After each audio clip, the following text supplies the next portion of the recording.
Okay, I'm crazy excited about this. This is amazing. This assignment, by the way, welcome to the discussion about the assignment. Yeah, I'm just going to quickly discuss what's going on with the assignment. It's going to be a fantastic learning experience for you. So what you're going to do is, you're going to do a preliminary design for an amazing control circuit for a DC motor for speed control, which you've already kind of drawn a circuit for already, and also for directional control. Super cool. So I've got an amazing, like out of the world amazing video that it describes. It's like going through a whole lesson about motor control. It's so very important that you understand how to control motors and what they're all about. So this is going to be a fantastic learning experience. Assignment 1 is right here. So assignment 2, stage 1 of assignment 2. So assignment 2 is going to be stage 1 and then stage 2. Stage 2 we're going to start next week. Stage 1 is, we're going to start in week 12. Yes, in week 12. Stage 1 is going to be finished by the end of week 11. Yeah, just you got a week to do it. It's nice and simple. So I'm giving you this message on Saturday, the week before, a day before it's due. So it's due on Sunday. Let me just do the math here. Sunday the 29th. All right, Sunday the 29th, that's when it's due. So you have a week and a day to do this. And it's not a lot of report stuff. It's not about like a really pretty, beautiful report. It's a preliminary kind of internal report. Okay, we're pretending we work in some company, some agency, whatever. And we're all like working as a team. So you're a team member and you have to bring together to a team meeting that you're going to have. So it's a design meeting. You're going to say, hey, this is the design that I came up with. And you're going to present your report. It's going to have a cover page and it's going to have the work in it. It's going to be done all by hand. That's fine. As long as you do it correctly and accurately, it's fine. It doesn't have to be all pretty. You don't have to do it with a ruler and all special and everything else. Listen, it's okay. Just watch this video here. I'm going to go in here. Assignment 2. Bam. Ready? Here we go. So in assignment 2, there are these 2 videos. This is the video we're watching right now. This video is 54 minutes and it's me talking about...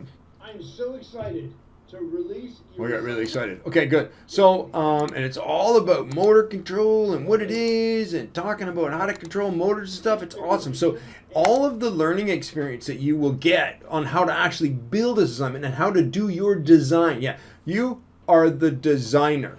You've designed the control system for this electric motor. And there are lots of different options. You choose. And if you have any questions about how to do the math, just watch this video. I go through every step of it. So you can't go wrong without just watch that. Okay, so what's going on here is let's go in here. Bam-o, shmam-o. So there you go. That's your assignment. And what's going to happen here is that when we take a look at this assignment, we see the motor control stage 1. Okay, control a circuit that will turn a motor on and off. You have to turn it on and off. Control the power of the motor with 4 different settings. That's fine. You already know what that circuit looks like because you did that in the last assignment. And the switch is direction. That's the new cool thing. You also have to like go into more depth on actually of designing your own control circuit. And this time the resistance isn't going to be the cubed root. It's going to be like I think it's the 6th root. Yeah, it's a 6th root.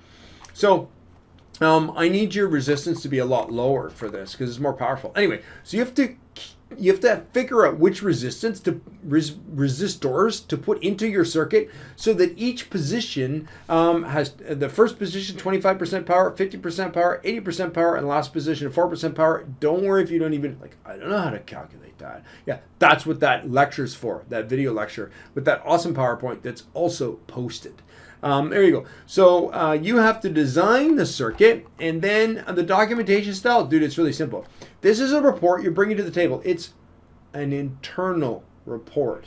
It's not going out to the public, right? So it doesn't have to be all pretty. It's just got to be, it has to be presented professionally in that you have to follow mathematical documentation guidelines. You have to do it neat enough that someone else can read it. And that's it, pretty much. Okay, so you don't have to use a ruler and drawing program and whatever. It's okay. It's an internal report. You're just going to bring it to a design meeting with a bunch of other designers, a bunch of other guys in your company.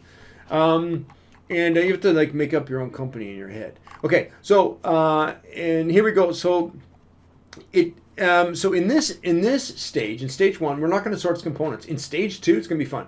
We're going to figure out how to go and source components. Yeah, I'll show you how to go to an electronic supplier and source components, and then how to put the codes for the components into your diagram. For now, you don't have to do that. You don't have to source the components. You have to say, here's my preliminary design. This is what it looks like. I'm going to look at your preliminary design.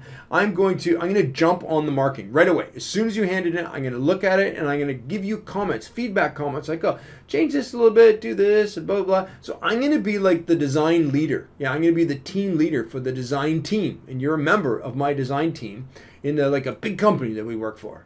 And then once we finalize what your design is going to look like, so I help you tune your design a little bit, then you're going to present it all professionally, and you're going to choose components, and that'll be stage 2. And then you're going to submit that.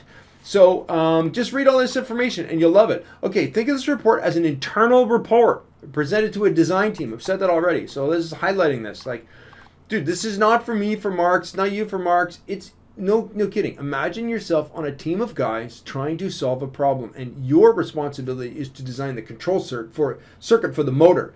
Maybe we're building like a little automated car or something, and the other guys on the team are designing a whole bunch of other things. And maybe you have to integrate together. So you're going to bring this to the table. Your report's going to have a cover page and pretty much just have the body of the report do the work. Here, cover page, 3 marks. Table of contents. Yeah, you have to put a table of contents in. 2 marks. All your calculations, 20 marks. So the resistor, the speed control, the fuse size, 20 marks. Get it right, and do, again, the same thing here. Like, if you don't follow the guidelines, goodbye. And watch this. Here, there's just these little, this is like a... Mostly everybody's doing okay with these. This is all about the, sorry, there's a link right there. Okay, so that's the guidelines, essentially. That's what's going on. So if you're like, I don't know about those guidelines, just follow what's going on there, and that's me talking about how you can be a little bit more professional about being more accurate in your documentation. And then here, there's another one. What about the cover page? Click on this. This is like a, I don't know, it's like a 38-second video on the cover page. It's really quick. And then over here, another little, this is a 38-second video. So I've put these video like real nice and quick little snippets of like, oh, just do like this, like this. So read all this stuff. The schematic, all done by hand, freehand, no rulers, no whatever. As long as you can read it, as long as I can read it, and as long as the values are labeled, you're good. But you have to design the circuit yourself. Okay, good. Motor specifications. The resistance is going to be the 6th root. I don't even know how to say that. It's the 6th root of your student number. So it'll end up to be around like, I don't know, 18, 17 ohms, something like that. So pretty low resistance. Component selection, again, that's going to be done later. Look at this. Total marks, 45 marks. The percentage of the weight of this, really simple assignment, is 9% of your entire grade. Yeah, dude, just don't get this wrong, please. Just deal with it, okay? Yeah, I'm having like a moment. Okay, so, yeah, and then just don't make any mistakes and you're good. So that's it. Get this done in a week. No problem. Watch the video. You'll be an expert and you're good. And go. Oh, goodbye.